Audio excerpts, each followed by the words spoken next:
खेसारी लाल यादव नया गाना लेकर फिर से आ रहे हैं। तो पहले आप लोग इस वीडियो को लाइक कीजिए। जो फोटो देख रहे हैं, फोटो निकल के है खेसारी लाल यादव, सपना चौहान।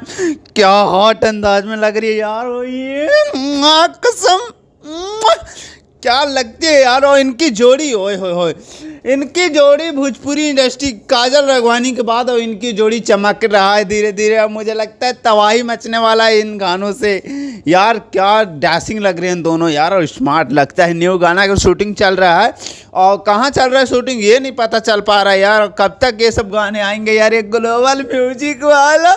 इसकी अम्मा बहन पे आ जाऊंगा मैं, ये कब छोड़ेगा इनको। छोड़ दे भैया ग्लोबल वाले, छोड़ दे प्लीज, तेरे हाथ पैर जोड़ता हूँ।